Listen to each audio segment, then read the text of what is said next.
I'd like to welcome our next presenter, Dr. Basil Ahmad.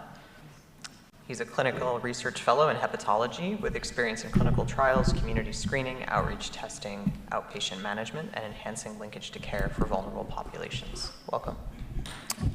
Good afternoon, everyone. My name is Basil Ahmad. I'm a medical doctor, physician, and hepatology researcher at St. George's University Hospitals in London.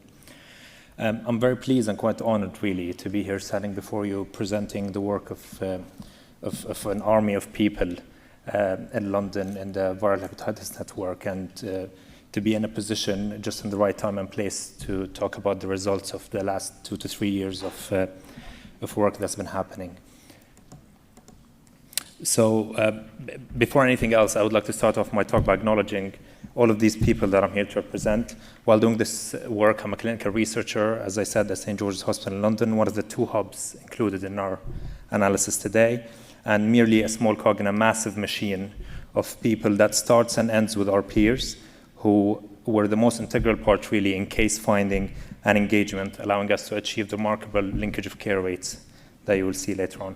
Just to explain a little bit of background about our ED opt-out testing in the UK.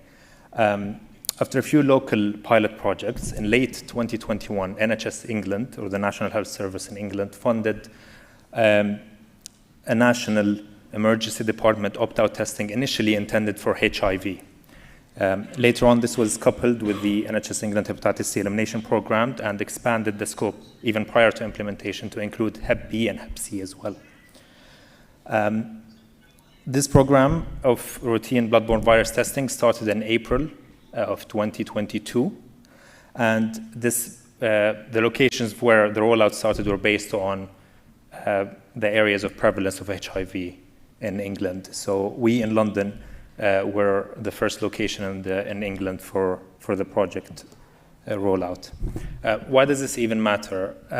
National elimination depends on finding people not captured by traditional pathways. EDs see large, diverse, time-pressured populations, often populations with limited access to primary health care. So we had 2 questions coming into this, or the analysis of this work. First question was, how do ED positives for Hep C differ from non-ED referrals? And the second question is, once identified, do these people make it to treatment or not? So as I explained, the project started at select London sites with ongoing expansion across the London hospitals. We performed a retrospective 2-year multi-center London cohort that included 7 emergency departments in London. And then we compared it with standard referral routes for the same period. We looked at patient demographics, disease characteristics, and linkage to care rates amongst these cohorts, and we also looked at the duration of time between the positive viral hepatitis test and the eventual clinical assessment by a specialist in outpatient setting or in hospital. Just to give a visual presentation, this is a map of London. London was covered by 5 operational delivery networks, and the ones, they all followed the hub and spoke model. So one academic tertiary center was responsible for capturing all of the positives for a bunch of surrounding what we call district general hospitals in the UK, and actioning the results of these tests. The one at the top is the hub was the Royal Free Hospital in London, covering north central London, and the one at the bottom was, and covering 2 emergency departments, and the one at the bottom was St. George's Hospital in London, covering 5 emergency departments in southwest London. Before discussing our numbers, we looked at multiple single center prevalence studies from the past few years. Studies show that the HCV prevalence in London has fallen 4.5 folds since 2015. But as I said, these are only single center-based studies in the UK. Just a quick summary of how the program worked. After receiving virology notification, I'm at the top now talking about the ED pathway. After virology notification, we get our hub receives a single point of notification directly from the pathology lab that upon a positive hepatitis C antibody result will automatically do reflex testing for RNA tests. And then usually our hub coordinator, will receive the notification, and then the patient will be entered into a specialist nurse and coordinator-led program. and then they will be referred to assessment, treatment, and follow-up. This is in comparison to the non-ED traditional referrals that could usually come from primary care, secondary care, or other community pathways. Hospitals started at slightly different time in our cohorts. North Central London was the first ODN to start in April of 2022, followed shortly by South West London. For each, we looked at least 12 months or more, with a minimum of 6 months follow-up. Across the participating EDs, we looked at 342,616 hepatitis C antibody tests. And after exclusion of some false positive, these yielded 253 RNA positive results. We tracked contact, assessment, and treatment for all of these patients. So amongst 253 RNA positive results, 28 were uncontactable. We called them and wrote to their primary care physicians at least 3 times before deeming them uncontactable.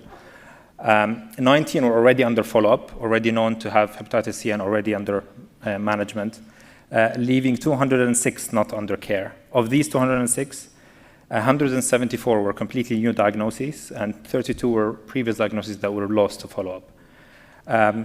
At the time of our censor, which was 6 months after the last test was done, 89% had underwent clinical assessment, substantial engagement given the demographic. How did this compare to non-ED referrals, engagement, and progression to treatment? Non-ED pathways had a slightly higher population progressing to treatment, which kind of makes sense because these people come usually pre-engaged into the healthcare service and the program.